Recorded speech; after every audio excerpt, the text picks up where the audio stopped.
Commission report is based on empirical data population. ఇందులో 52,18,000 empirical data అంటే backwardness.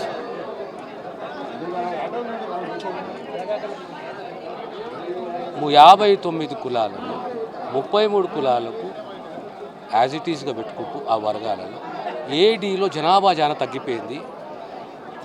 ఇది కొత్త రాష్ట్రం ఏర్పడ్డ తర్వాత పాత కమిషన్లో ఏ వర్గానికి 1,33,000 జనాభా ఉంటే ఈరోజు కేవలం 13,000. పాత డి గ్రూప్లో జనాభా ఆనాడు 7,18,000 చిల్లర ఉంటే ఈరోజు కేవలం 6,000 పై చిలికి. ఒకటి.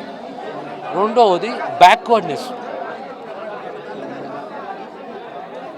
బి కేటగిరీ కానీ, సి కేటగిరీ కానీ, ఏ కేటగిరీ కానీ, డి కేటగిరీ.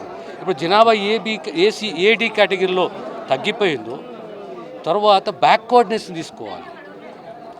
ఆ లెక్క ప్రకారం తీసుకుంటే బి గ్రూప్లోకి వెళ్ళి ఏ గ్రూప్లోకి వచ్చింది, సి గ్రూప్లోకి వెళ్ళి కూడా ఏ గ్రూప్లోకి వచ్చింది, డి గ్రూప్లోకి వెళ్ళి కూడా ఏ గ్రూప్కి వచ్చింది. ఓవరాల్ జనాభా పాత ఏ గ్రూప్ 7,000 పై చిలుకుంటే కొత్తగా యాడ్ అయిన వాళ్ళు సుమారు 1,64,000. వీళ్ళొక 1%. అంటే బ్యాక్వర్డ్నెస్నే క్రైటీరియాగా తీసుకున్నారు. ఇది అందరు గమనించవలసింది. ఇదేనా మేజర్ అనుమానాలు ఉన్నాయని అంటున్నారు? అది ఎవరికి ఏమైనా అనుమానం ఉంటే అది వాళ్ళే తెలుసుకోవాలి. కానీ మేము స్టడీ చేసింది, మాకు అర్థమైంది, మా ప్రభుత్వం తీసుకున్న నిర్ణయం కంప్లీట్లీ ఎంపరికల్ డేటా. అంటే సుప్రీంకోర్టు కూడా ఏమన్నది, ఎంపరికల్ డేటా అని. ఎంపరికల్ డేటా అంటే 5-6 అంశాలు దృష్టిలో పెట్టుకోవాలి. ఒకటి economic, education, employment, profession, politics. జిల్లాల యాత్ర అన్నారు కదా, దాంట్లో ఏం చెప్తారు మేము? ఇదే వివరించుకుంటూ పోతాం, ఎక్స్ప్లెయిన్ చేసుకుంటూ పోతాం. ఒకటి మామూలు నిర్ణయం కాదు. 6 మాసాలలో ఇంత పెద్ద ఎత్తున ప్రక్రియను పూర్తి చేయడం అంటే లేదా, ఇది హిస్టారిక్ నిర్ణయం. సో మేము ఆ ముఖ్యమంత్రిని అభినందిస్తున్నాము, హైకమాండ్ని అభినందిస్తున్నాము. ఈ వర్గీకరణ అనేది ఏ కులానికి వ్యతిరేకం కాదు, కులాలలో ద్వేషం పెంచడం కాదు. ఇది సమన్యాయము, సమధర్మము, వెనుకబాటుతనము, జనాభా. సో ఫస్ట్ మెసేజ్ మా ప్రభుత్వాన్ని, మా ముఖ్యమంత్రి గారి, నాదే కానీ ఎక్కడ కూడా ఏ కులానికి.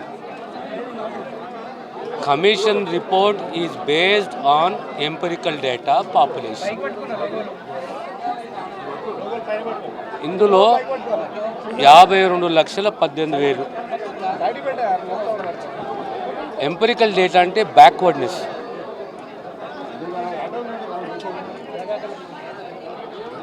59 కులాలను 33 కులాలకు యాజ్ ఇట్ ఈస్గా పెట్టుకుంటూ ఆ వర్గాలలో ఏడీలో జనాభా చాలా తగ్గిపోయింది. ఇది కొత్త రాష్ట్రం ఏర్పడ్డ తర్వాత పాత కమిషన్లో ఏ వర్గానికి 1,33,000 జనాభా ఉంటే ఈరోజు కేవలం 13,000. పాత డి గ్రూప్లో జనాభా ఆనాడు 7,18,000 చిల్లర ఉంటే ఈరోజు కేవలం 6,000 పై చిలికి. ఒకటి. రెండవది బ్యాక్వర్డ్నెస్. బి కేటగిరీ కానీ, సి కేటగిరీ కానీ, ఏ కేటగిరీ కానీ, డి కేటగిరీ.